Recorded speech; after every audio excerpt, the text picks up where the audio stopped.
Due to the COVID-19 pandemic, the world stops. But not the determination of the loss to be a registered professional. Welcome to our online quiz. Malapit na. Handa ka na ba? Ilang araw na naman. Asan ka na?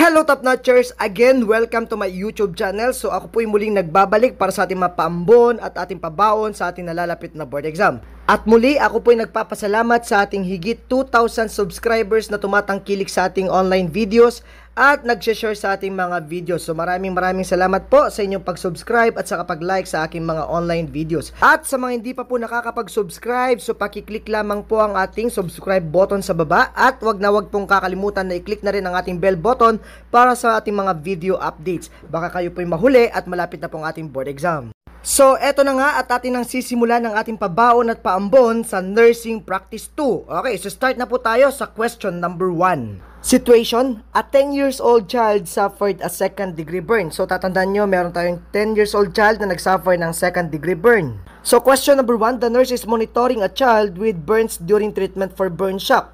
The nurse understands that which assessment provides the most accurate guide to determine the adequacy of fluid resuscitation. So, ang tanong dito is yung most accurate guide daw to determine the adequacy of fluid resuscitation. So, ang isasagot po natin dyan pagdating sa board exam is the neurological assessment.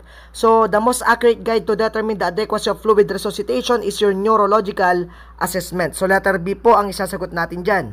Then, number 2, kapag tatanungin ka the appearance at burn site, ang sagot naman natin is bright red with blister. So, hanapin nyo po yung option na may blister at bright red yung kulay niya. Kasi, take note, second degree burn po yung ating pinag-uusapan dito. So, pag second degree burn, meron na po siyang blister formation. So, that is question number 2, appearance at burn site, bright red with blister po. Then, question number 3, which of the following findings is the best indication that fluid replacement for the client is adequate? Okay?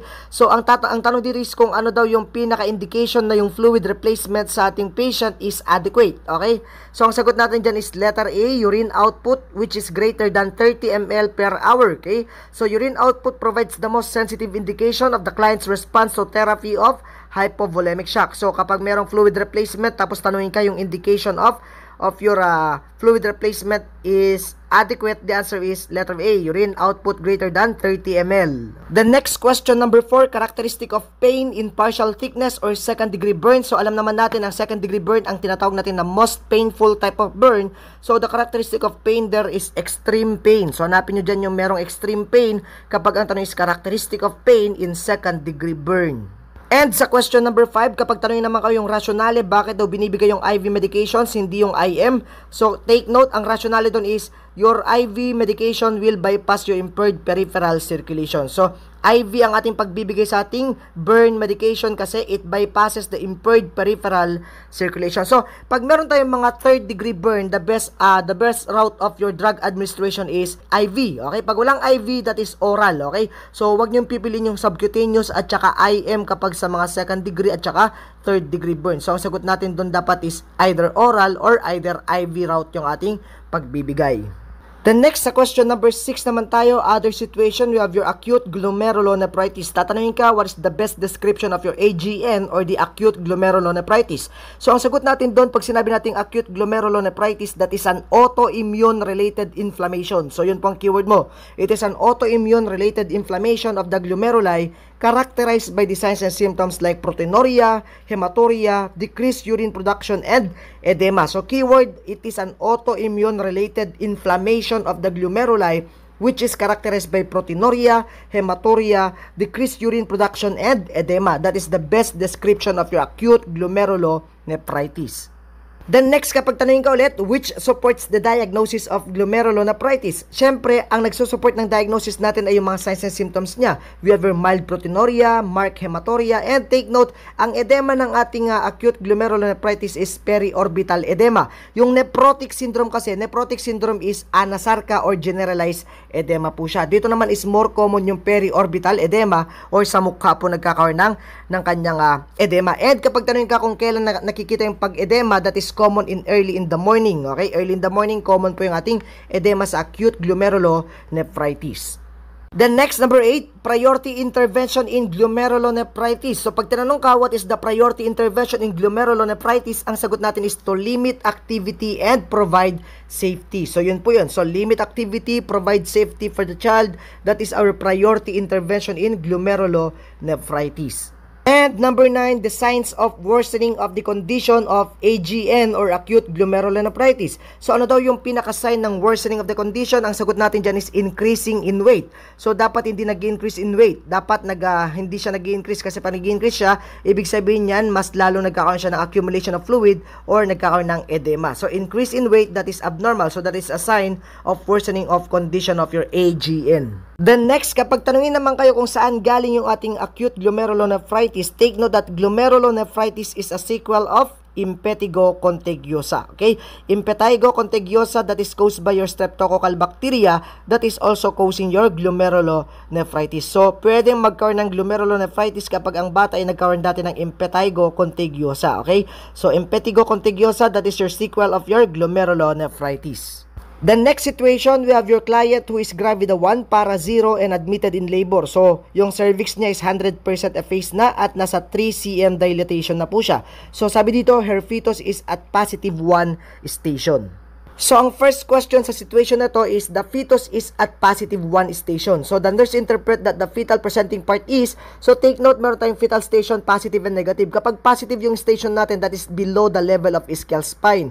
Kapag ito naman yung negative station, that is above the level of ischial spine. Tandaan nyo po yan. So, kung anong numero ang nakita nyo, yun din ang centimeter niya. So, kung sinabi niyang positive 1 station, that is 1 cm below the level of ischial spine. So, pag sinabi naman niyang negative 2 station, that is 2 cm above the level of ischial spine kasi negative. Tapos 2 cm siya kasi 2 station siya. So, ganun lang po yun. So, kung anong numero nakita mo, yun din yung centimeter niya. Okay? So, dito, positive 1 station ang nakalagay dito sa ating question. So, that is 1 cm below the level of ischial spine. Kasi yung ating station 0 is at the level of ischial spine. And kapag station 0 naman ang tanong, the head of the baby is engaged already. Tandaan nyo po yan. Then next, ang next na tanong dyan is ipapakompute sa inyo yung frequency ng kanyang contraction. So, pag pinakompute sa inyo, what is the frequency of her contraction? The answer there is 15 minutes. Paano po kukunin yung ating frequency? So, para makuha mo yung frequency niya, frequency is time from the beginning of one contraction to the beginning of the next contraction. So, bilangin mo lang yung nakalipas na oras mula sa unang contraction sa next contraction. So, kapag 9 o'clock a.m. yung unang contraction, tapos 9:15 a.m. yung kanyang contraction, so, we have your 9 a.m. tapos 9:15 a.m. So, 15 minutes ang nakalipas. So, 15 minutes ang kanyang uterine contraction. Ganun yung example natin dyan. So, to time the frequency of your contraction, just time from the beginning of one contraction to the beginning of the next contraction. The next na tanong dyan, yung ating assessment of duration of the labor contraction. So, ang tanong dito, which action does the nurse implement to assess the duration of labor contraction? So, take note nurses, kapag i-assess naman natin yung ating duration of labor contraction, just time from the beginning of one contraction to the end of the same contraction. So, letter C ang isasagot natin dyan. So, assess from the beginning to the end of each contraction. That is the assessment of duration of your labor contraction. Assessment from the beginning of one contraction to the end of each contraction or end of the same contraction. So, letter C ang isasagot natin dyan. Assess from the beginning to the end of each contraction for the assessment of duration of labor contractions. The next na tanong dyan is about sa Leopold's maneuver naman. So, sabi dito, the nurse determines that the fetus is in the ROA position. So, right occiput anterior naman po siya. So, to best auscultate the fetal heart tone, the Doppler is placed. So, take note kapag ito ay kapag ito ay cephalic presentation, paano malalaman kapag cephalic presentation ng baby? Kapag letter O yung nasa gitna ng kanyang fetal position. Kasi ibig sabihin ng O, occiput po yun. So nauna yung ulo sa kanyang puwerta. So we have your occiput anterior. So pag ito ay cephalic presentation, always place the stethoscope or Doppler below the level of umbilicus, below the umbilicus. At kapag ito ay breech presentation, always place your stethoscope or Doppler above your umbilicus. Okay? Kasi pag cephalic, below. Kapag ito naman ay breech, above the umbilicus. So, ito naman ang ating ROA. So, kung nasan yung occiput niya, doon din katapat niya yung kanyang fetal back. Take note, yung fetal back po, doon natin nilalagay yung ating point of maximal impulse for your fetal heart tone assessment. So, kung nasan ang fetal back, nandun din yung occiput. So, occiput is nasa right side, so nandun din yung kanyang fetal back. So, ilagay mo yung ating stethoscope or Doppler sa right side din, kasi nandun yung occiput niya. So, we have your right side below the umbilicus. So, the correct answer there is below the umbilicus, right side. Pero kapag ang presentation or position ni baby is LOA naman, LOA naman, so left side mo naman ilalagay yung stethoscope. Pero below the level of umbilicus pa rin pag ganon.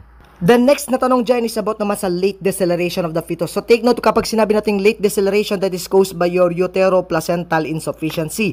So hindi masyado nakakahinga si baby kasi nagkakaroon ng insufficient amount of oxygen na dumadaloy mula sa placenta papunta sa kanya. Ngayon, ang tanong dito is arrangement of the order of your priority. I-arrange mo yung ating gagawin dito. So ang ating unang gagawin dito is to change the position of the woman to left side lying position para mag-increase yung ating oxygenation. The next, number 2 is the stop oxytocin infusion. Then number 3, administer oxygen by mask. And number 4 is IV infusion. So ang sagot doon is 2, 1, 3, 4 yung arrangement of your order of your priority. Tandaan nyo, kapag late deceleration, uunahin mo yung changing of position ni nanay to left side lying position. Then next is to stop oxytocin infusion kung meron man. Then administer oxygen by mask. And pinakalas yung ating IV infusion. So take note, kapag ito naman ay variable deceleration, that is due to cord compression naman. So unahin mo pa rin doon yung Trendelenburg or Nietzsche's position kasi ang nagkukos ang ating cord compression is pwedeng cord prolapse. Okay? So, tandaan nyo, nurses, meron tayong tatlong klase ng deceleration. We have your early deceleration, variable deceleration, and the late deceleration.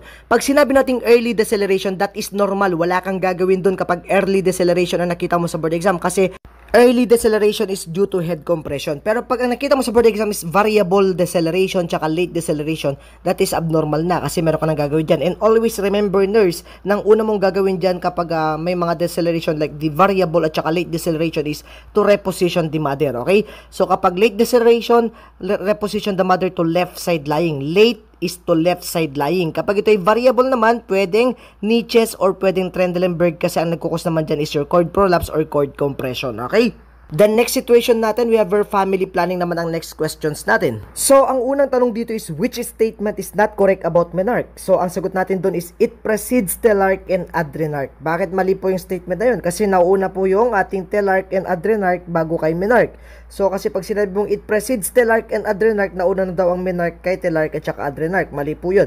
So, not correct statement about menarche is, it precedes telarche and adrenarche. Kasi mas nauuna po yung telarche at adrenarche bago yung menarche natin. Okay? So, yun yung isagot natin. It precedes telarche and adrenarche. Then, next na tanong dyan is, how does IUD provides contraception? So, ang sagot natin, IUD alters motility of sperm. Tandaan nyo po yan. So, yung IUD, kapag gumamit ka ng IUD, it alters motility of your sperm, especially kapag ang ginamit mong IUD type is yung copper IUD.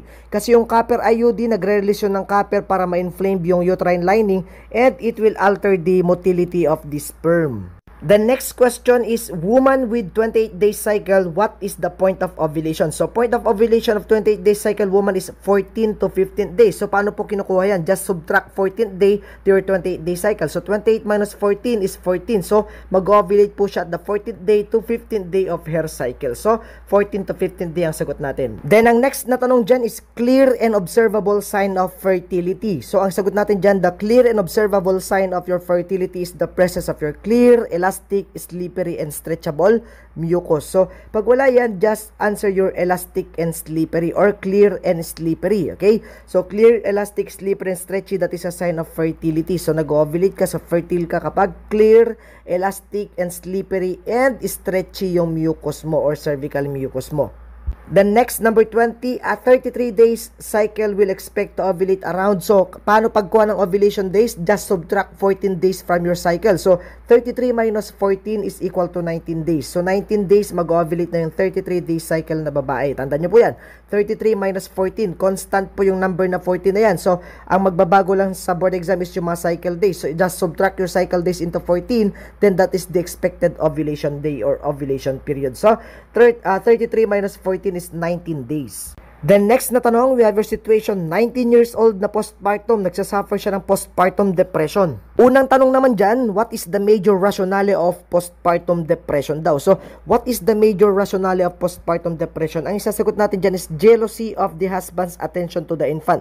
So, ang nanay na mayroong postpartum depression na nagsaselo sa kanyang asawa, sa kanyang pag-aalaga, sa kanyang attention sa kanyang baby. So, that is a jealousy of the husband's attention to infant. Yan yung isasagot natin kapag tanongin ka ng major rationale of postpartum depression. Jealousy of the husband's attention to infant. The next question, we have your appropriate medication to be prescribed. So, kapag meron kang postpartum depression, the appropriate medication to be prescribed is anxiolytics. Okay? Anxiolytics is the appropriate drug for your postpartum depression. So, ang sagot doon is anxiolytic po. And the next, kapag tanungin naman kayo sa mga signs and symptoms ng postpartum depression, select all that apply po yun. So, piliin nyo yung ating sleep and appetite disturbances, uncontrolled crying, feelings of guilt and or worthlessness. So, tandaan nyo lagi, kapag may nakita kayong delusion sa ating options, tanggalin nyo yung delusion na option. So, lahat doon, dapat yun yung piliin nyo, except yung delusion. So, all except delusion kapag signs and symptoms of your postpartum depression. Kasi pag sinabi mo ng delusion, delusion is a sign of postpartum psychosis naman na po.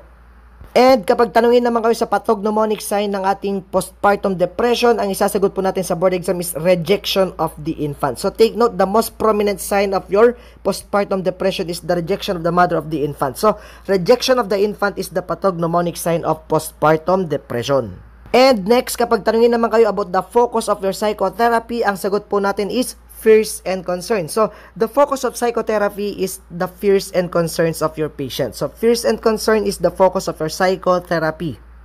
Then next, dito naman, meron tayo ditong situation about the cleft lip and cleft palate na bata. So, ang tanong dito is, what is the priority nursing diagnosis for the parents of a newborn with cleft lip and palate? So, tandaan natin, ang ating hinahanapan ng diagnosis is yung parents ng bata. The priority nursing diagnosis for the parents of a child with your cleft lip and palate. So, the answer here is letter C, the risk for impaired attachment. So, the priority nursing diagnosis for the parents of a newborn born with cleft lip and palate is risk for impaired attachment. Then, ang susunod na tanong dito is, following surgical repair of a cleft palate, what should be used to prevent injury to the suture line? So, ano daw ang pwede mong gamitin after yung surgery ng ating cleft palate? Ang sagot po natin dyan is cup. Okay? So, use your cup after the surgery. Bawal ang straw, ang spoon, at saka syringe. Use only cup after your surgery. Cup po ang sagot natin dyan. So, letter D is the correct answer. And kapag tanongin naman kayo, which is the long-term complication of cleft lip and cleft palate? So, ang sagot natin is faulty dentition. So, bukod sa ating speech problem, speech difficulty, so we have also faulty dentition. So, may problema din sila sa ating dentition. So, letter C, faulty dentition kapag ang tanong is long-term complication of cleft lip and cleft palate. And next, we have also here, which item should a nurse use to feed an infant born with unilateral cleft lip and palate? So, take note, ang tanong dito is hindi pa siya na-operan. So, ang tinatanong is kung anong gagamitin mo to feed an infant born with unilateral cleft lip and cleft palate. So, to feed an infant born with your cleft lip and your cleft palate, use your rubber tip syringe. So, letter D is the correct answer. So, rubber tip syringe ang isagot natin kapag ito ay lumabas. Then, kapag tatanungin ka naman sa board exam, priority after surgical repair, ang sagot natin is high risk for your infection. So, priority diagnosis after surgical repair of your cleft lip or cleft palate is the high risk for infection. Then next, while assessing a newborn with cleft lip, the nurse should be alerted to which of the following that will most likely be compromised. So take note, kapag meron po tayong newborn with cleft lip, ang nakokompromiso po dito is yung kanilang sucking ability. So locomotion, respiratory, tsaka GI, hindi po yan naapektuhan. So sucking ability po ang isagot natin kapag ang tanong is most likely be compromised in a newborn with cleft lip. Then next na tanong, kapag tanongin ka sa board exam kung kailan nire-repair yung ating cleft palate. So cleft palate repair is usually done prior to the development of speech. Okay? So pag tinanong ni nanay kung kailan pwedeng i-repair yung cleft palate ni baby, so ang sagot natin dun is prior to the development of speech. Then, next question natin dito is, on the second post-operative day after repair of your cleft palate, which of the following should the nurse use to feed the toddler naman? Okay, so ang sagot naman natin dito is cup. Okay, steel cup po yan. So, bawal ang straw, bawal ang rubber tip syringe na, and large hole nipple kapag ito ay after surgery na. So, cup na pong gagamitin natin kapag post-operative na yung ating cleft lip or cleft palate. Then, ang next question natin dito is, before bringing the child to the operating room, what condition of the patient needs immediate notification of the surgeon by the nurse that will warrant suspension of surgery? So, alin daw doon yung makikita mo na pwedeng mag-suspend sa surgery niya? So, nasopharyngitis po ang sasagot natin. Kasi pag meron kang nasopharyngitis, inflamed yung airway mo, so bawal kang maoperahan sa cleft lip and cleft palate. So, bawal po yan. So, letter C, nasopharyngitis. Then, kapag tanungin naman kayo, kapag ito naman ay collaboration and referral about cleft palate, to which of the following appropriate healthcare provider, sagot natin yung speech therapist naman.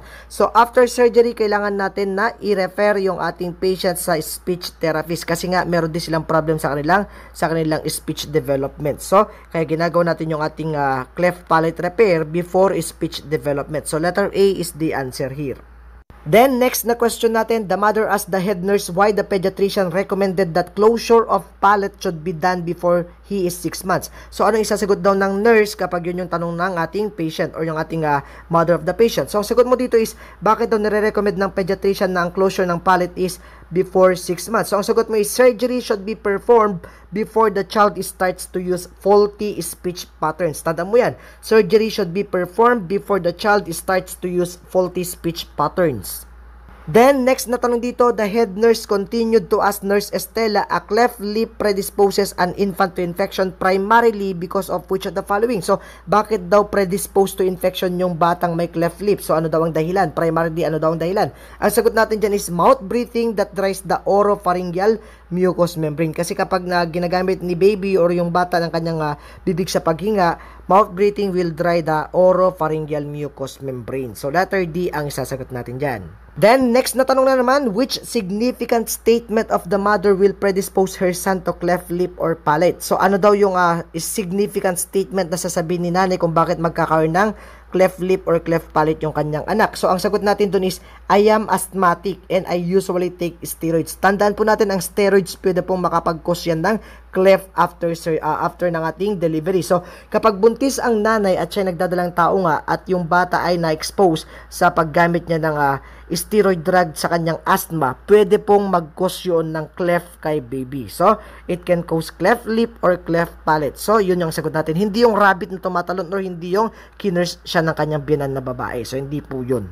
Then, next na tanong na naman, for an infant born with unilateral cleft lip and palate, which of the following type of feeding will the best to use? So, again, will best to use is rubber tip syringe or medicine dropper. Yun yung before surgery. Pero after surgery na or repair, ang sagot natin is cup. Okay? Bawal na yung straw, bawal na yung spoon, bawal na yung ating syringe, bawal din ang breastfeeding kasi nagsasuction po sila doon. So, ang gagamitin natin doon after surgery is cup. Okay, after surgery is cup, pero pag wala pang surgery nagagawa, rubber tip syringe or medicine dropper ang sasagot. Okay? Then, kadugtong na tanong, which of the following is the number one consideration in the care of an infant after the surgical repair of cleft lip? So, tandaan nyo, kapag na-repair na po yung ating cleft lip, pwede na po tayo maglagay ng Logan bars at maglagay ng elbow restraint. At isa pa sa pinaka-importante dito, nurse, is yung iiwasan natin na bumuka yung bibig ni baby sa kakaiyak kasi it will increase tension to the sutures and it can cause your opening of your sutures. So, pwede magkaroon ng dehiscence sa kanyang wound. So, bawal pong umiyak si baby or mag-widely open yung mouth niya due to crying. So, letter A ang sagot natin, preventing the infant from crying. So, tatandaan po natin yan after surgical repair of a cleft lip, prevent the infant from crying kasi it increases tension to the sutures in your surgical repair. Then, next na situation natin, we have your G3P3003. Postpartum na po siya and uncomplicated yung kanyang delivery. Again, G3P3003, postpartum, uncomplicated yung kanyang delivery.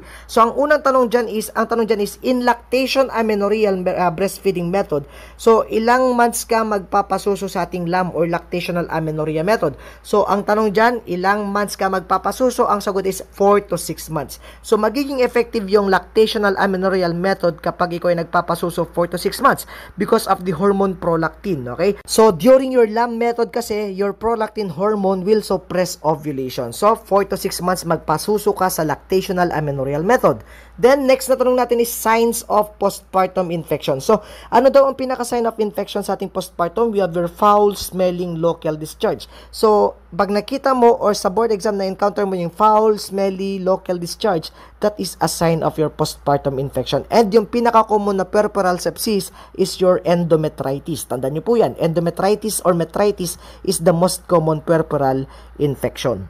Then next na tanong dyan is a breastfeeding woman daw meron siyang breast engorgement. So para matulungan natin yung breast engorgement na nanay or nagkaroon ng engorgement na nanay, ang ating i-advise sa kanya is breastfeed on demand. So continue on breastfeeding and breastfeed on demand, okay? So tatandaan natin kapag meron po tayo na encounter na breast engorgement question sa board exam, advise the mother to continue breastfeeding and breastfeed the baby on demand basis, okay? Then, ang next naman natin na tanong dito is a postpartum mother talking constantly. So, yung nanay na nanganak, salita ng salita, kwento ng kwento sa kanyang birth experiences, that is a normal reaction. Kasi nasa taking in phase pa lang siya ng ating postpartum adjustment. So, normal reaction po kapag nagtotalk si nanay ng constantly. So, talking constantly, postpartum mother is a normal reaction. Then next na question natin dito is about the postpartum mother na nag-urinate na 4 times already. So what is the initial action of the nurse daw? So postpartum mother urinated 4 times already. Initial action of the nurse is to assess the uterine consistency. Assess the uterine consistency first. And next, meron din tayong next situation. We have a 15 years old with malnutrition. Okay, 15 years old, meron siyang malnutrition. So, ang tanong una dito is, ano daw ang normal weight ng bata kapag ito ay 5 feet tall? Okay, so the normal weight for a 5 feet tall, 15 years old is 115 pounds. Okay, tandaan nyo yan. Normal weight for 5 feet tall is 115 pounds. Then, follow-up question, which of the following will help her with obesity problem? So, ano daw makakatulong sa kanyang obesity problem? So, exercise 3 times a week. Yun yung ating sasagot. So, which of the following will help her with obesity problem? Exercise 3 times a week ang ating isasagot. Then, next na tanong dyan, not correct statement regarding malnutrition. So, not correct statement regarding malnutrition. Ang sagot natin dun is underweight is increase in under-income. So, hindi lang po naman sa under-income yung nagkakaroon ng underweight, okay, or malnutrition. So, underweight is increase in the under-income is not correct statement regarding malnutrition. Then next follow-up question natin po dyan is ano daw yung i-advise mo to cut intake of what in their diet? So advice to cut or intake of in her diet your carbohydrates, fats, and salt. Okay? Advice to cut the intake of carbohydrates, fats, and salt. So yun po yung sasagot natin. Then, kapag tanungin ka naman sa board exam, what is the good advice for malnutrition prevention? Okay, the good advice for malnutrition prevention is to check nutritional content na mabinibili niyang pagkain. So, check nutritional content. And nga pala, kapag lumabas po sa board exam yung about si scurvy, ano daw ang kulang sa kanyang diet? Ang sagot natin is fruits. Okay, kasi ang kulang sa diet ng taong may scurvy is your vitamin C. Scurvy is the deficiency of vitamin C. So, kulang po siya sa pagkain ng prutas. Okay?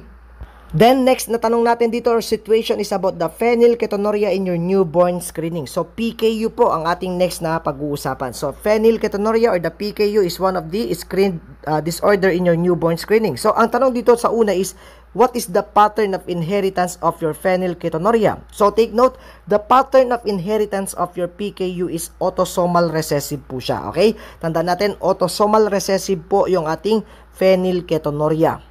At kapag tanungin naman sa board exam about the collaborative management for a child with phenylketonuria, the child must be referred to dietitian kasi kailangan mabago yung kanyang diet kasi marami siyang iwasang pagkain na may phenylalanin, okay? So, bawal po kasi siya sa mga pagkain na mataas ang phenylalanin content, especially mga protein-rich protein products natin like yung mga meat, fish, legumes, so yun po yun. Pero hindi lahat ng legumes ay bawal sa kanya, okay? So yun po yun. So dietitian ang ating isasagot kapag referral or collaboration about your phenylketonuria child.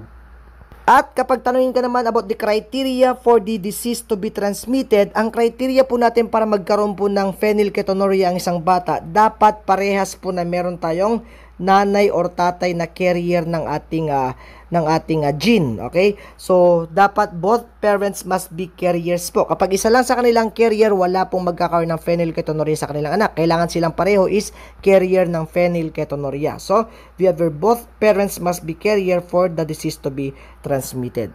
Then, next na tanong naman natin dyan is kung ano daw yung pagkain na i-avoid ng batang merong PKU or ng ating pasyenteng may phenylketonuria. So, avoid your fish steak. Okay? So, ang pagpipilian doon is fish steak, vegetables, milk, or pasta. So, yung milk, hindi naman lahat ng milk products is bawal sa kanya kasi meron naman tayong specific na gatas para sa kanya or formula milk para sa kanila. So, hindi po contraindicated yung pinaka-milk natin. So, fish steak ang sagot natin.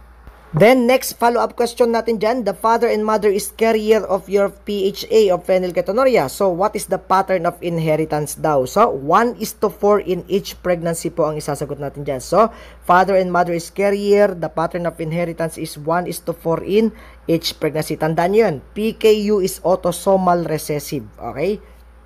Then, ang pinaka-last na question about kay PKU is kung ano daw yung pinaka-ideal or pinaka-safe na formula para kay phenylketonuria. Ang sagot po natin dyan is Lofenalac. Okay, so Lofenalac is the most ideal and safest formula for a child with phenylketonuria. So Lofenalac is the formula for phenylketonuria.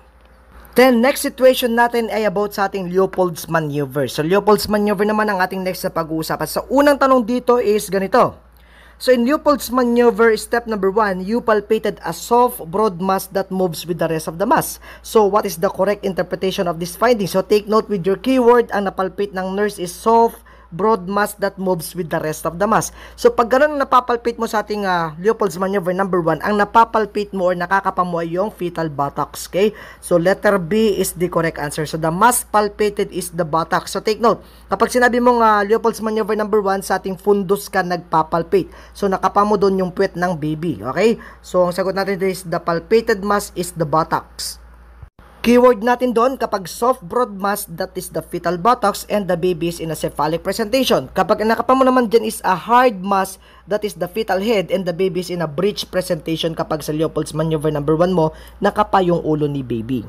Then, follow-up question natin dyan, Leopold's maneuver should be performed. Ang sagot natin is after 24 weeks. So, kailangan ma-perform lang ang Leopold's maneuver after 24 weeks or 6 months kasi fully na matured na yung kanyang fetal body parts. Makakapa mo na po yun after 24 weeks. Then, another tanong dyan is, in Leopold's maneuver number 1, the following are assessed. Select all that apply. So, take note, ang ina-assess po ng ating Leopold's maneuver number 1 is the mass, the shape, the size, the consistency, and the mobility of the mass. So, tandaan nyo po yan. So, mass, shape, size, consistency, and mobility po ang ina-assess natin sa Leopold's maneuver number 1. Then, next na question natin dyan, you performed the Leopold's maneuver and found that the following, breech presentation daw yung baby. The fetal back is at the right side of the mother. So, tandaan natin, fetal back is at the right side. So, where will you place your stethoscope for fetal heartbeat? So, ilalagay mo yan sa right upper quadrant. Bakit right upper? Kasi sabi ko kanina, kapag breech ang presentation, dapat above the umbilicus yung ating placement of stethoscope. Okay? So, yun po ang ating sagot. Right upper quadrant kapag nasa right side at breech presentation yung baby. Then next na tanong natin, a soft blowing sound synchronous to mother's pulse rate. So, a soft blowing sound na sumasabay sa mother's pulse rate, ang tawag po natin doon is the uterine shuffle. Okay? So, a soft blowing sound synchronous to mother's pulse rate is the uterine shuffle. Kasi pag sumasabay sa ating fetal heart rate, that is your phonic shuffle. Okay? Pero pag sa pulse rate ni nanay, that is the uterine shuffle. Then next na tanong, we have our third maneuver is done by, paano daw ginagawa ang ating third maneuver? By grasping the lower portion of the abdomen or palpating the symphysis pubis with a single hand. Tandaan niyo po yan. So, third maneuver will assess the fetal engagement. So, by grasping the lower portion of the abdomen or palpating the symphysis pubis with a single hand, so that is the performance of your third maneuver. Then, last na tanong natin, the first phase of the Leopold's maneuver assesses the size, the shape, mobility, availability, and consistency of a mass. So, ano daw yun? The first phase of the Leopold's maneuver is the fundal grip or the first maneuver. So, ang sagot natin is the fundal grip or the first maneuver. So, again, so ang ina-assess po natin dyan is the size, the shape, mobility, availability, and consistency of the mass. The next na situation natin is about your menstrual cycle. So, mga katanungan about sa ating menstrual cycle. So, ang unang tanong dito is ganito. the length of the menstrual cycle is due to the variation in which of the following phase. Okay? So, the length of your menstrual cycle is due to the variation of which phase daw. Okay? Ang sagot natin is due to the variation in the length of proliferative. So, keyword is your variation in length. Okay? Variation in length of proliferative phase. So, magkakaiba po yung tagal ng proliferative phase ng bawat babae. So, variation in the length of your menstrual cycle is due to the variation in the length of your proliferative phase. Then, next question about your menstrual cycle. Which of the following hormones is responsible for the maturation of your Graafian follicle? So, for the maturation of the Graafian follicle, it is due to the follicle stimulating hormone. So, follicle is for follicle. Graafian follicle is for follicle stimulating hormone. So, corpus luteum naman ay kay luteinizing hormone. Tandaan niyo po yan. Graafian follicle, that is due to your follicle stimulating hormone. And the release of your matured follicle is due to the corpus luteum naman. Then next na katanungan, we have your menstrual cycle last on March 30 daw. So, when did ovulation occur? So, pag March 30, so sabi natin ovulation will occur 14 days before the first day of your next menstruation. So, March 30 minus 14 is March 16. So, nag-ovulate siya noong March 16 kasi mag-start na naman ang kanyang cycle ng March 31. So, March 30 minus 14 is 16. So, nag-ovulate siya noong March 16. Then, next, kapag tanongin naman kayo sa board exam, what phase of the menstrual cycle is the ideal time for your implantation or pregnancy? The correct answer is secretory phase, because secretory phase is the most ideal time for pregnancy or implantation of your blastocyst. Okay? So, secretory phase ang sagot natin kapag ideal time for implantation or pregnancy. And kapag tanongin naman kayo sa board exam, which is the source of estrogen or progesterone? The source of your estrogen and progesterone is the corpus luteum. For the first 8 weeks, okay, for the first 8 weeks of your pregnancy, the chief source of your estrogen and progesterone is the corpus luteum. Then after ng 8 weeks natin, iti-take over na ni placenta. So 12 weeks, fully functioning na si placenta para mag-produce ng estrogen and progesterone. Tandaan niyo, lumalabas din po yan sa board exam. At 12 weeks, fully matured or fully developed ng placenta to take over for the production of estrogen and progesterone by the corpus luteum. So, after ng 12 weeks, fully matured na siya at siya na magbibigay ng estrogen at progesterone sa inyong pregnancy period. Then, next natin, we have our situation. Marta ang pangalan ng ating babae. So, G4P3 siya, positive pregnancy test. So, ang LMP niya is June 25, 2018. So, the husband is experiencing discomforts of pregnancy. Yung lalaki nakakaramdam din ng mga discomforts of pregnancy. So, first question natin dyan is about the focus of nursing teaching on the second trimester. So, take note, sa first trimester, ang ating focus dyan is the vital organ development or the organ development of the baby. Kapag nasa second trimester ka na, that is the fetal growth and development. So, take note, organogenesis occur in the first trimester. So, lumalabas din po yun sa board exam. Organogenesis at the first trimester. Then, kapag nasa second trimester ka na, the focus of your nursing teaching na is about the fetal growth and development naman. Then, follow-up question dyan sa ating situation na yan is yung pag-compute ng expected date of delivery ng nanay. Okay. So, kung ang kanyang LMP kanina is June 25, 2018 and using the Nagel's rule which is minus 3 plus 7, so ang lalabas nating expected date of delivery is April 1, 2019. Okay. So, paano po bang pag-compute natin sa ating EDD? Ang pag-compute po natin dyan sa ating EDD by your Nagel's rule is minus 3 plus 7 kapag ito ay nasa kapag ito ay nasa April to December na. So, June 25 minus 3 plus 7. So, June 25, so 6 yung June natin, then 25, then 2018. Okay. So, minus 3 plus 7 plus 1. That is the Nagel's rule. 6 minus 3 is 3. 25 plus 7 is 32, okay? So, 18 plus 1 is 19. Ngayon, ang lumabas sa ating computation is 32, 2019. So, wala namang March 32 hanggang March 31 lang naman po tayo. So, ibig sabihin niyan, lumagpas ka sa buwan ng March. So, pumasok na yung isang araw na yon sa month of April. So, 4/1/19 na po yung ating computation. Yun ang sagot natin. So, April 1, 2019, that is the expected date of delivery. Then next, after ng ating EDD or EDC computation, ang next naman dito na tanong is about the average weight gain during your pregnancy. Ang sagot naman natin dyan is 25 to 35 pounds. Pag wala po kayo mahanap na 25 to 35 pounds during your pregnancy period, ang isagot natin is your 24 to 30 pounds. So, pwedeng 25 to 35 ang nasa choices or pwedeng nasa 24 to 30 pounds ang choices na pwede nating isagot kapag average weight gain ang nasa board exam. Okay? And then next, tinatanong din po yung ating quickening, kung kailan mararamdaman ng multiparous women. Okay, so multiparous mother will feel the quickening around 16 to 18 weeks. So pag multiparous, mas maaga po niyang mararamdaman yung quickening around 16 to 18 weeks. Kapag primigravida kasi, that is 20 weeks. Okay, again, so 16 to 18 weeks kapag multigravida. Then, syempre kapag tinanong ka sa board exam, ano daw yung nararamdaman ni tatay? Some fathers actually have symptoms of pregnancy along with the mothers. Ang sagot po natin dyan is Covey syndrome. Okay? Covey syndrome is yung ating nararamdaman sa paglilihi ng mga lalaki. Okay? Paglilihi ng mga tatay sa pagbubuntis si nanay, that is Covey syndrome. So, common dyan yung nakakaramdam sila ng fatigue. Okay? Fatigue ang pinaka-common na nararamdaman nila sa Covey syndrome. Okay? The next, number 73, Robin's theory, characteristic in second trimester. Ang sagot natin, fantasy, separate, and identity. Okay, so, Robin's theory, characteristic in second trimester is fantasy, separate, identity. Sa first trimester kasi is more on ambivalence, we have your anxiety and fear. Okay? So, dito naman sa ating second trimester, more on fantasy and separate identity na. So, alam na ni nanay na separate yung identity ni baby na dinadala niya. Okay? So, yun yung ating second trimester. The next na situation natin is about the child poisoning. So, about child poisoning, specific, pwedeng lead poisoning po yung itanong dyan. So, child poisoning or lead poisoning ang pwedeng itanong natin dyan. So, ang unang tanong dyan na pwedeng itanong is, lead poisoning is common among which age group? So, ang sagot po ninyo sa board exam is toddlers. So, toddlers is common to poisoning. So, lead poisoning is common among age group of toddlers. Okay? Toddlers po ang sagot natin kapag lead poisoning, common age group ang tinatanong. At kapag tanongin naman kayo sa board exam, which of the following is the earliest sign of lead poisoning? Ang sagot natin is easy fatigability and pallor. Okay, so nagkukos kasi yan ng anemia. So again, so the earliest sign of lead poisoning is easy fatigability and pallor. Then next na tanong, as a safety measure, which is not included? So, ang sagot natin dyan, not included kasi yung tanong. So, medicines must be placed in a purse of bags daw. Mali yun, okay? So, medicines must be placed in a lock cabinet, hindi sa purse bag, okay? So, yun yung sagot natin, safety measure not included. Medicines placed in a purse bag, mali po yun.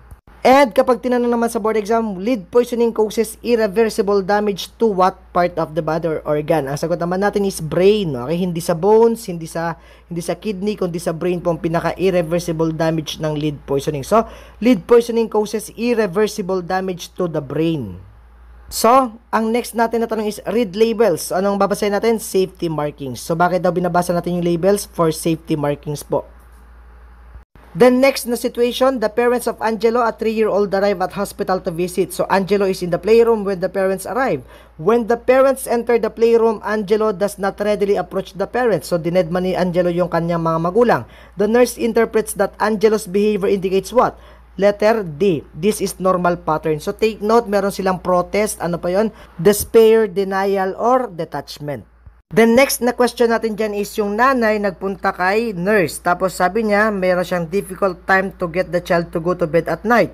So, anong measure daw most appropriate that the nurse to suggest to the mother? So, ang sagot natin dyan is, inform the child of bedtime a few minutes before it is time to bed. Okay? So, nahihirapan daw kasi si nanay na patulugin yung anak niya sa gabi. So, paano daw siya mapapatulog? So, inform the child at bedtime a few minutes before it is time for bed. Okay? So, yun ang pinakasagot natin doon. Okay? The next na tanong, a mother of a 3-year-old asked the clinic nurse about appropriate and safe toys for the child. So, 3 years old na po. Okay? 3 years old na po siya. So, ano daw ang most appropriate toy for a 3-year-old child? The answer is a wagon cart. Okay? So, push and pull toys like your wagon cart ang pinaka-the best na ibibigay natin. Kasi itong mga farm set, tsaka jack set ng marbles, meron siyang small parts na pwede mag-cause ng choking and aspiration. Okay? So, bawal po yung C at saka D. So, the correct toy or the most appropriate toy here is a wagon cart. Letter A ang sasagot natin. The next follow-up question, a clinic nurse provides information to the mother of a toddler regarding toilet training naman. Which statement, if made by the mother, indicates a need for further information regarding toilet training? So, a need. So, ibig sabihin, negative ang hanapin mo dito. Ang sagot natin dyan is, bladder control usually is achieved before bowel control. Mali po kasi yun. So, that is your need for further information. Kasi, bowel control achieved before bladder control. Mauuna po yung bowel bago yung bladder control. So, yung ating bladder control kasi pwedeng malate po yan as up to 36 months. So, 2 to 3 years old bago nila ma-achieve yung ating bladder control. Okay, tandaan nyo po yan. Then next na tanong natin dyan, which indicates that the time is not yet right for toilet training? Ang sagot natin is moves with family to a new home. Okay, so that is not yet the right time for toilet training kapag sila ay palipat-lipat pa ng bahay, moves with family to a new home. Then next na situation natin is all about your rheumatic heart disease. Okay, so rheumatic heart disease is our next situation. Okay, so ang first question po natin dito is which action should the nurse perform to help alleviate a child's joint pain associated with rheumatic fever? So, paano daw natin matutulungan to alleviate the child's joint pain? Ang isasagot po natin dyan is letter D, use a bed cradle to avoid the weight of the bed linens on joints. So, tandaan nyo po yan, gagamit ka ng bed cradle to avoid the weight of bed linens on joints. Kasi, ultimo yung ating weight of your linen ay nakakapag-cause po sa kanila ng pain. Then next follow-up question natin dito is kung ano yung drug of choice natin for the joint pain ng batang merong rheumatic fever. So ang sagot po natin dyan is aspirin or salicylate. So the drug of choice for the relief of your joint pain is your aspirin or salicylate. Then follow-up question po natin dyan is the initial physical finding that will indicate the development of carditis sa batang may rheumatic heart fever. So ang sagot po natin dyan is the development of heart murmur. Kasi heart murmur may suggest carditis. Kasi 75% of clients experience heart murmur in the first week of carditis. So, ang sagot po ninyo kapag ang tanong is development of carditis, the finding here is the presence of your heart murmur. So, letter A ang sagot natin dyan. Then, next na follow-up question, which outcome indicates that the activity restriction necessary for the 7-year-old child with rheumatic fever during the acute phase has been effective? So, paano mo daw masasabi na effective na yung ating activity restriction sa 7-year-old na merong rheumatic fever during the acute phase? Kapag ang kanyang resting heart rate is nasa 60 and 100 beats per minute na. So, the resting heart rate is between 60 and 100 beats per minute. So, dyan mo masasabi na effective yung ating activity restriction.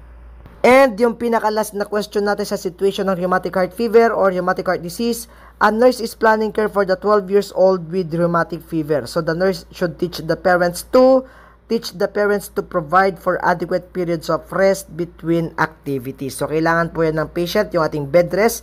So provide for adequate period of rest and between activities. So safety pa rin ang ating i-prioritize din dyan. Okay, so aside sa rest, pwede rin safety. So letter C is the correct answer here.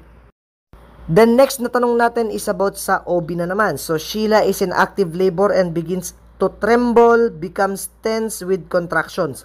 So keyword mo yan. So pag nagiging tremble na yung babae, nagiging tense na siya with the contractions, okay? So mas painful na yung contraction dyan. So papasok na po siya sa transitional phase of labor. So the woman here is entering the transition phase of labor. Again, keyword tremble, become tense with contraction, that is entering now the transition phase of labor. Then, kapag sinabi naman na meron na siyang hyperesthesia at saka hypersensitivity, ano daw ang gagawin ng nurse para i-coach siya? Sacral pressure po. Okay, Effleurage, sacral pressure ang gagawin ni nurse. Kapag meron ka nabasang hyperesthesia, hypersensitivity na, ang gagawin ni nurse is sacral pressure, a form of Effleurage to alleviate and divert the pain felt by the mother. So, hyperesthesia, hypersensitivity, sacral pressure ang sagot natin. Then, para naman daw ma-establish natin yung trusting relationship natin sa patient natin, you must introduce this stuff. Okay, introduce this stuff to her para ma-establish natin yung trusting relationship. So, take note, itong binibigay ko yung mga keyword na lamang sa ating mga questions at yung tamang sagot. So, establish trusting relationship, introduce this stuff to the patient. And kapag tinanong naman sa inyo, when should the nurse take the blood pressure of the patient? So, ang sagot natin is in between uterine contraction. So, pwede mong kunin ang kanyang blood pressure in between uterine contraction kapag nagre-relax ng kanyang uterine contraction. Okay? So, the BP must be taken in between uterine contractions. And last question, yung husband daw, natitense na at nervous na siya. So, sabi niya, do you think it is best for me to leave since I don't seem to do my wife much good? So, ano daw ang most appropriate na response ni nurse? So, natitense, ninenervyos yung asawa. Sabi niya, do you think it is best for me to leave? So, ano yung sasagot mo, nurse? So, letter B ang sasagot natin. This is hard for you. Let me try to help you coach her during this difficult phase. So, take note, parehas po silang i-coach mo din siya. So, letter B is the correct answer. This is hard for you. Let me try to help you coach her during this difficult phase. Yun po ang ating sagot. Then, ang next naman na situation natin is at 39 weeks mother. So, nagle-labor na po siya. Ang tanong po dito is, how many hours will a woman who had normal spontaneous vaginal delivery is expected to void? So, answer po natin is 6 to 8 hours. Okay? So, expected na po dapat na makaihi ang mga postpartum mother within 6 to 8 hours period. Beyond that period, baka meron siyang urinary retention. Okay? So, expect to void 6 to 8 hours yung mga normal spontaneous vaginal delivery. And kapag ang tanong naman sa board exam is the best time to achieve pregnancy, ang sagot naman natin is 14 days before the first day of menstrual period. Again, so the best time to achieve pregnancy is during ovulation. So 14 days before the first day of menstrual period, so that is your best time to achieve pregnancy. At kapag ang tanong naman is about the ovulation, ovulation occurs due to which condition daw? Ang sagot nyo is due to the luteinizing hormone. Okay, so LH po ang nagkakos kaya tayo nagkakaroon ng ovulation. So we have the LH surge may cause ovulation. So, surge in luteinizing hormone will cause ovulation process. So, tandaan niyo po yan. Ovulation occurs due to LH or luteinizing hormone. At kapag tanungin ka naman, ovum is viable for how many hours? So, yung egg cell daw ng babae, ilang oras daw siya viable? So, viable po siya, it may live 24 to 36 hours. So, 24 to 36 hours, that is the viability of the ovum. And kapag ang tanong naman is about sa basal body temperature, it's shown in the following. So, positive BBT may be shown in the following kapag merong drops in your body temperature slightly and increases again. So, mag-slightly drop lang yung ating body temperature sa BBT, then mag-increase again. So, positive BBT will show by drop slightly in temperature and increase again. Then next, we have also your chief function of your progesterone. So, pag train ka sa board exam, what is the chief function of your progesterone? That is to prepare your uterus to receive fertilized ovum. Again, the chief function of progesterone is to prepare uterus to receive fertilized ovum. Then next, kapag tanongin naman kayo about the COC or the combined oral contraceptive, which of the following is true statement there? That is your COC is over-the-counter medication. So, it is a over-the-counter medication. So, true about COC, it is a over-the-counter medication. Then, next na situation natin is about sa ating fertility. Meron tayo ditong failure to conceive for 2 years. So, merong couple dito, they failed to conceive for 2 years. So, ang unang tanong dito sa ating fertility questions or situation is ganito. So, ano daw yung ating causative agent na nagkukos ng PID or yung tinatawag natin na pelvic inflammatory disease? So, maglalaban dyan si gonorrhea at chlamydia. So, ang isasagot po ninyo dyan is chlamydia. The cause of your PID is the chlamydia. The etiologic agent for your PID is chlamydia at hindi po yan gonorrhea. Okay? Chlamydia ang isasagot nyo po dyan. Then, kapag tanungin naman kayo, the correct definition of infertility, masasabi natin meron ng infertility kapag meron na tayong no pregnancy in 1 year. Okay? So, the correct definition of infertility is no pregnancy in 1 year. At kung tatanungin ka, yung failure to conceive for 2 years, anong nursing diagnosis natin doon? Self-esteem disturbance related to infertility. That is the priority nursing diagnosis kapag hindi po sila nagko-conceive for 2 years. That is self-esteem disturbance related to infertility.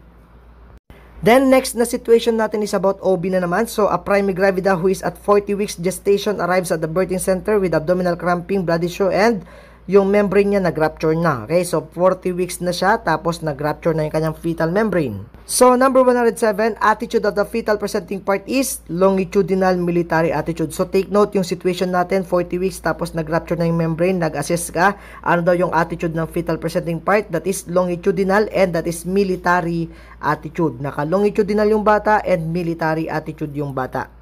Then, kapag tanungin ka naman, what is the antero-posterior diameter of the fetal head presenting? That is the occipitofrontal. So, pag occipitofrontal yung ating APD or antero-posterior diameter na presenting sa ating vaginal canal, okay, or sa ating birth canal, that is the occipitofrontal. Kaya tinawag natin siyang longitudinal and that is your military kasi occipitofrontal ang nauna. Okay?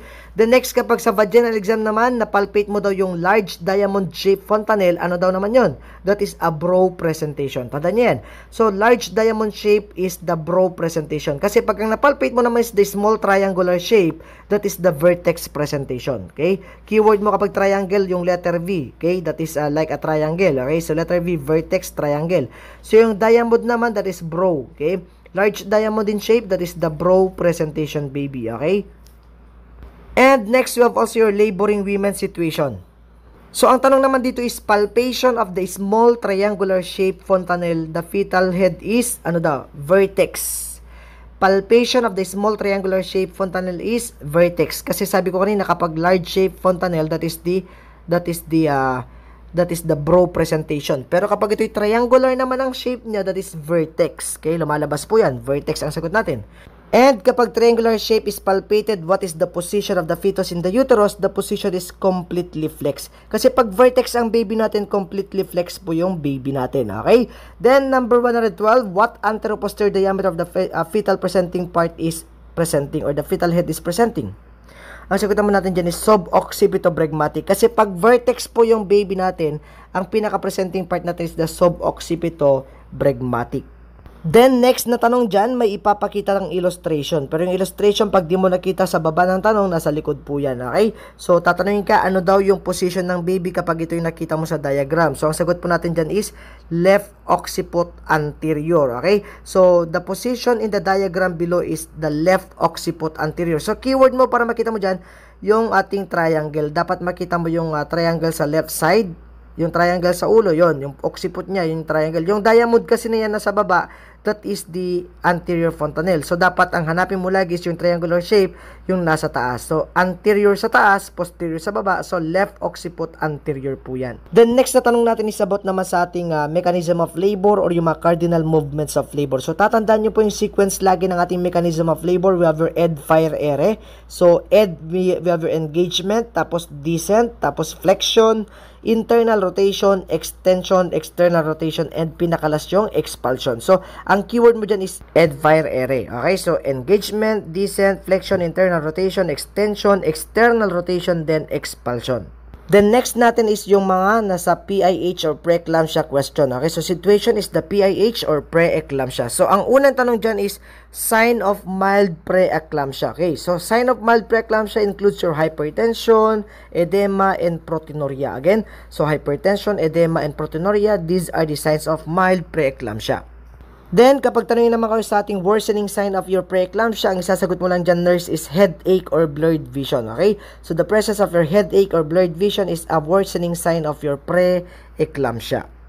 Then, kapag ang tanong naman is the most important care for severe preeclampsia, the answer here is seizure precaution. Okay? Kasi kapag nasa severe preeclampsia na po siya, may tendency po yan na mag-lead to eclampsia or the eclamptic convulsion. So, ilalagay po natin dyan yung nanay sa seizure precaution. That is the most important care. So, ilalagay mo siya sa ating dim, lit, and non-stimulating room. Okay? Para hindi po siya mag-seizure. Then, next, we have your preeclampsia first action. Okay, preeclampsia to eclampsia. Ano daw ang first action natin? So, pag nag-eclampsia na siya, pag sinabi mo kasi eclampsia, that is the presence of convulsive seizure. So, the first action here is always maintain a clear and open airway. Okay? So, clear and open airways na kapag nag-eclampsia na si nanay. That is your first action. Clear and maintain the open airways. And kapag tinanong naman yung magnesium sulfate therapy is effective when, kailan daw magiging effective yung ating magnesium sulfate therapy? Kapag hindi po siya nag-seizure, okay? If seizures does not occur, then magnesium sulfate therapy is effective. Tandaan nyo po yan. So, para maiwasan natin yung negative effects ng magnesium sulfate kay nanay, kailangan ilagay natin dyan or ibigay natin siya via Z-track technique, okay? Z-track technique para malesen yung negative effect ng ating magnesium sulfate drug, okay? Then, tatandaan natin yung ating calcium gluconate. Dapat nasa bedside lagi yan kasi that is the antidote of your magnesium sulfate toxicity. Then next, after instructing a primary gravid client about how preeclampsia can affect the client and the growing fetus, the nurse realizes that the client needs additional instruction when she says that preeclampsia can lead to which of the following. So, needs additional instruction. So, ibig sabihin, mali ang sinabi ni patient kapag sinabi ni patient na ang preeclampsia ay magkukos ng hydrocephalus. So, mali po yung ating letter A. So, ang sagot natin is letter A, hydrocephalic infant. Kasi take note, ang preeclampsia pwede magkos ng abruption placenta, IUG, and poor placental perfusion. Pero hindi siya pwede mag-cause ng hydrocephalus. So, letter A ang isasagot natin dyan. Then, another question about sa ating preeclampsia. Which of the following assessment findings would further evidence to support the client's diagnosis? So, ang sagot natin dyan is your mild edema in hands and face. Okay? So, yan yung ating ebidensya na magsusupport na meron nga siyang mild preeclampsia. Mild edema in hands and face. Yun yung sasagot natin. Mild edema in hands and face. That is your evidence to support your preeclampsia diagnosis.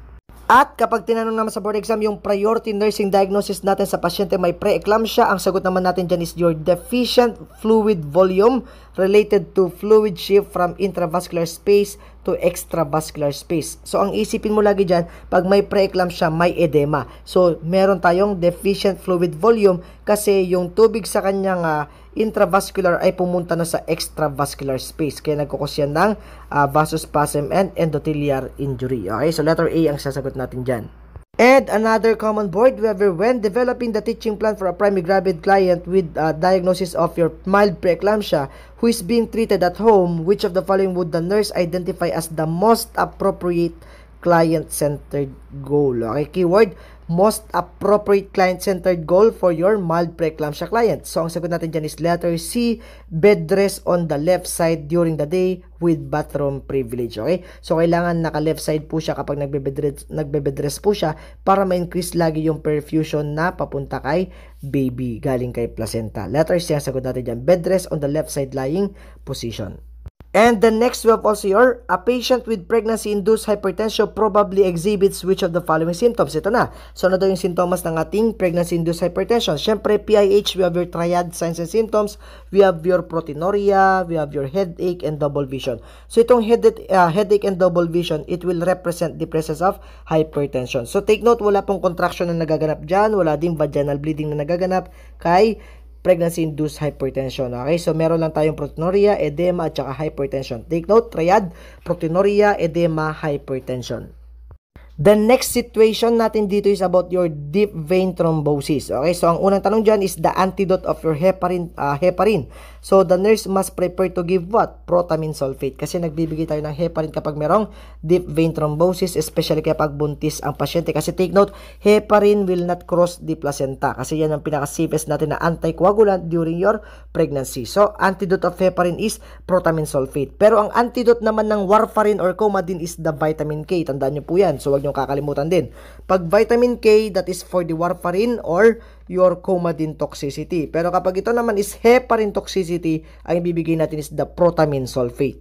Then, next, kapag tatanungin ka sa board exam kung anong tawag mo sa milk leg na yun, sa painful swelling leg, that is your Phlegmasia albadolens. Keyword, milk leg, Phlegmasia albadolens po ang tawag natin doon. Phlegmasia albadolens, that is the medical term for milk leg.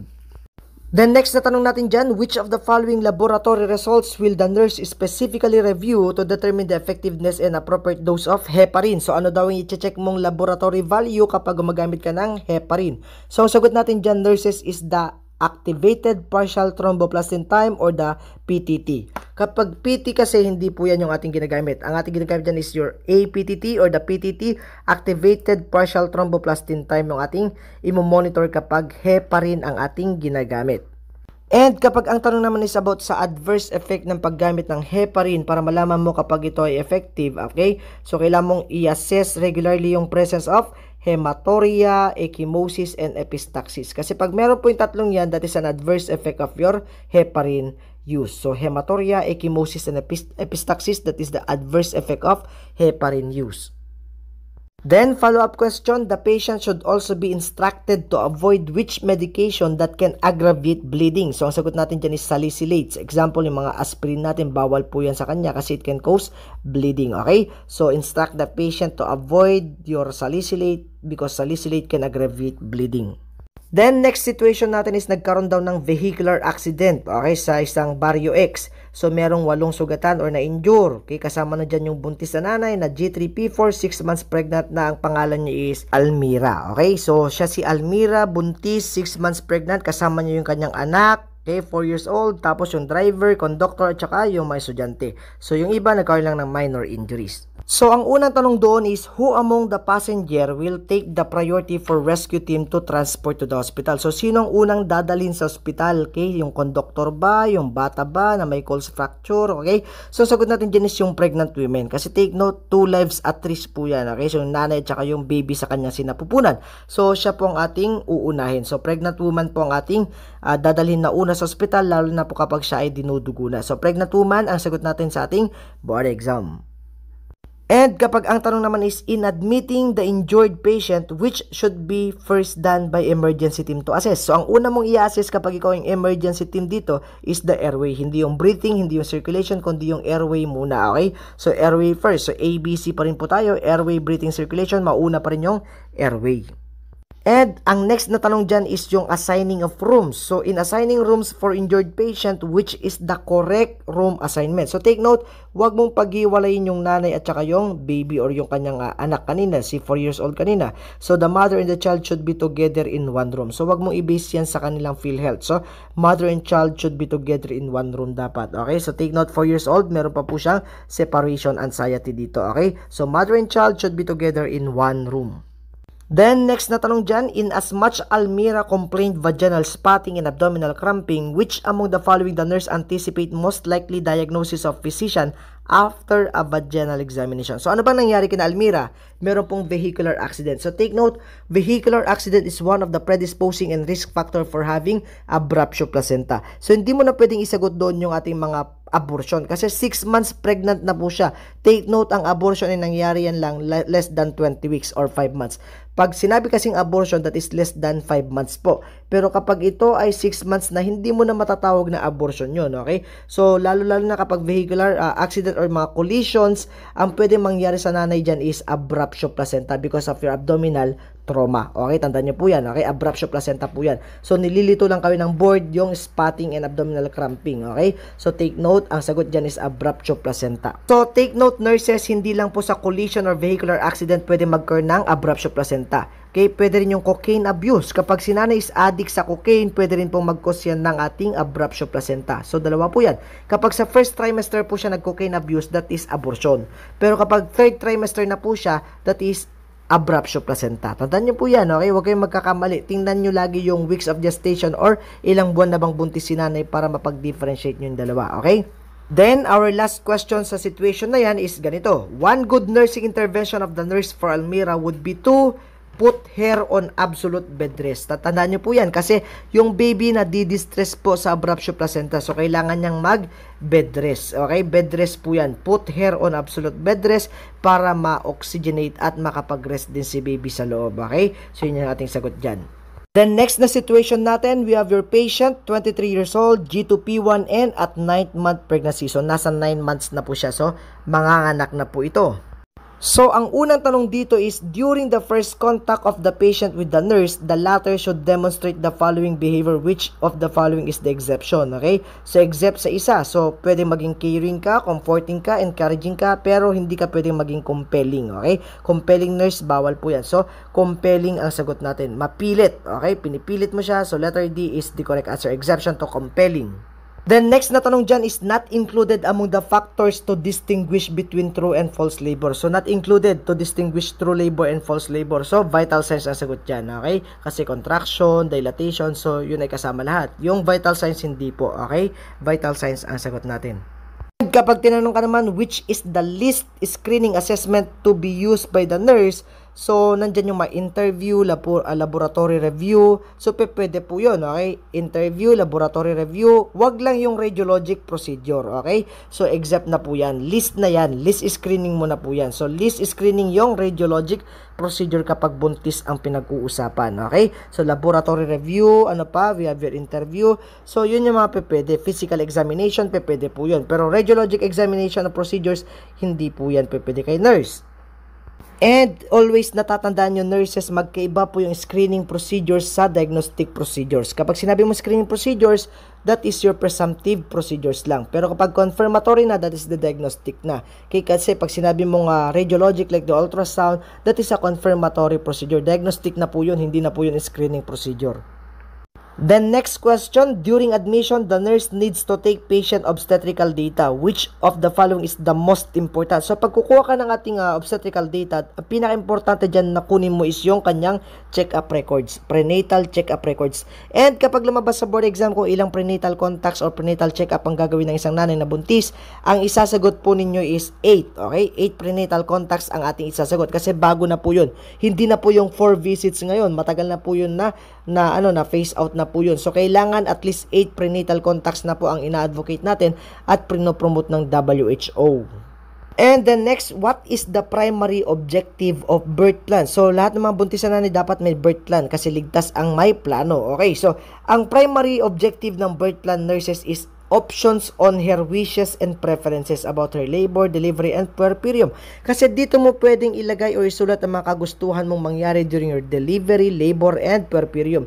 So, pwede mo isulat dito kung sino magpapaanak sa'yo, kung saan ka dadalhin sa ospital, sinong kasama mo kapag ikaw ay dadalhin sa ospital, and ano yung mode of transportation mo papunta sa ospital, and the mode of payment, kung may PhilHealth ka ba, yun yung mga nakalagay sa ating birth plan, kung gagamitan ka ba ng analgesic or hindi, okay? So, yun yung keyword mo, options on her wishes and preferences about her labor, delivery, and puerperium. That is the primary objective of birth plan. Then next na situation natin, meron tayong newly registered nurse na na-assign to conduct lecture on fertility awareness among young women. So again, it's all about your menstrual cycle, menstruation na naman po dito. So ang unang katanungan po natin dito is, ang tanong dito is, the nurse will discuss about the signs and symptoms of ovulation. So ang tanong po is, which one is not included as a sign of ovulation? So ang sagot po natin dyan is weight gain. Kasi nandyan yung mga breast tenderness, basal body temperature, pero wala pong weight gain na nangyayari. Ang weight gain kasi na yan is secondary na po yan sa breast tenderness. So weight gain is the correct answer there. So not included as a sign of ovulation is weight gain. Then, next na tanong, we have your participant ask, when does ovulation takes place? So, nurse will answer most likely to be on the 14th day before the next menstruation. So, tandaan nyo po yan. So, ovulation always takes place on the 14th day before the next menstruation. Okay? So, yun po yun. Before the next menstruation. Yung keyword nyo, on the 14th day before the next menstruation, ovulation will takes place. And next, we have your computation of your menstrual cycle. So, take note, paano ba mag-compute ng menstrual cycle? So, if we define your menstrual cycle computation by your American College of your Obstetrics and Gynecology or your ACOG, okay? So, ang definition po ng menstrual cycle is, it is time from the first day of your menstruation to the first day of the next menstruation. So, ibig sabihin yan, first day to first day of your menstruation. So, bibilangin mo yung yung araw mula sa unang araw ng regla mo hanggang sa unang araw ng next na regla mo. So, ganun po yung definition ng ating menstrual cycle by your American College of Obstetrics and Gynecology and the POGS or the Philippine Obstetrics of Gynecology and Society. Okay? So, ang ginagamit po natin dyan is the first day of menstruation to the first day of the next menstruation. So, kung bibilangin po natin yan, from March 26 to April 24, the total number of days is 30. So, letter A ang sagot natin, 30 days po ang tamang sagot. Okay? Then next, the menstruation ends on March 30. So, when is ovulation occur? So, it occurs on March 16. Ganun po yun. So, 30 minus 14 is 16. So, at the 16th day of March, dun din siya nag-ovulate. Kasi take note, ovulation takes place 14 days before the next menstruation or the 14 days before the first day of next menstruation. So, ang next menstruation niya is March 30 din. So, kasi yun yung end ng kanyang cycle. Sabi natin, first day of menstruation is start of a cycle, then it ends with the first day of the next menstruation. So, March 30 din yung next. So, 30 minus 14 is 16. Then, next, we have your function of estrogen hormone. So, which of the following? So, ang sagot natin dyan is promotes female secondary sexual characteristics. So, development of the breast, menstruation, that is the function of your estrogen for your female secondary sexual characteristics. So, the correct answer is promotes female secondary sexual characteristics. That's the main function of your estrogen hormone in women. Then, kapag tanungin ka naman, the space of the menstrual cycle that promotes the uterine lining to grow and thicken to an 8 to 10-fold rate is called proliferative. Kasi keyword, pag sinabi mong proliferative, that is to proliferate, okay? To increase in number and size. So, para mag-grow siya and mag-thicken siya, that is the proliferative. And that is due to the action of your estrogen hormone. So, that is your proliferative phase or the estrogenic phase. That is the phase where the uterine lining grows and thickens to 8 to 10-fold rate. So, proliferative is the correct answer. The next situation, a patient 29 years old has just given birth 3 hours ago. Discussion was about postpartum vaginal discharges called local discharge. So, ang unang tanong po dyan, the nurse will assess the patient perineum. And manonotice nurse na meron tayong lochia, moderate, and red in color. So, what type is lochia is it? So, rubra ang sagot. Kasi take note, we have your RSA mnemonics. We have your rubra, serosa, alba. The 3 types of lochia. So, rubra is red and that is moderate dapat. So, bawal ang scanty, bawal ang heavy. Okay? Kailangan moderate lang. So, pag sinabi nating rubra, that is the reddish vaginal discharge, present only 1 to 3 days. Okay? So, 1 to 3 days lang po dapat present yan. Then, serosa is the pinkish to brown discharge, which can be present 4 to 10 days. 4 to 10 days lang po dapat. And kapag alba naman, that is your 10 days onwards. Okay? Alba is the whitish or the creamy white discharge. Okay? Then, next na tanong, which of the following assessment would best help the nurse decide that the flow is within normal limits? So, para masabi natin na nasa normal limit pa ang kanyang lochial flow, the color of the flow must be red. Kasi 2 days pa lang ata siyang postpartum eh. Okay? The color of the flow should be red and that is the rubra. Then next, we have your which of the following findings would make nurse think the patient is developing postpartum complications? So, answer is an absence of lochia. So, 2 days pa lang siya atang postpartum tapos wala ka ng lochia. Abnormal na po yun. That is a sign of retention. Okay? Kailangan meron tayong moderate flow of lochia and that is color red and that is the lochia rubra. Okay? Pagdating ng 4 days onwards, that is the serosa na. Pinkish to brown naman na po siya. Okay? So, an absence of lochia suggests complication postpartum. Pwedeng nagkakaroon na siya ng retention. Okay? So, meron na tayong placenta retention or any tissue retention sa loob kaya nagkakaroon siya ng ating absence or scanty flow of lochia. And ang next question naman dyan is, what is the condition if the pinkish red or reddish brown colored vaginal discharge continues to occur after 3 to 4 weeks? Okay? So, after birth, tapos meron siyang fever, pain, and abdominal tenderness. So, take note, yung ating pinkish to brown na discharge, dapat tatagal lang yan ng hanggang 10 days. That is the lochia serosa. Beyond that day, that is abnormal na. Okay? Lalo na kapag meron siyang fever, pain, abdominal tenderness, that is a sign of your endometritis. Okay? The inflammation, infection of the uterine lining of the uterus and your fallopian tube. Okay? So, endometritis na po yun. So, sagot is endometritis is the answer here kasi may fever, may pain, may abdominal tenderness, and yung local discharge niya is persistence up to 3 to 4 weeks. Okay?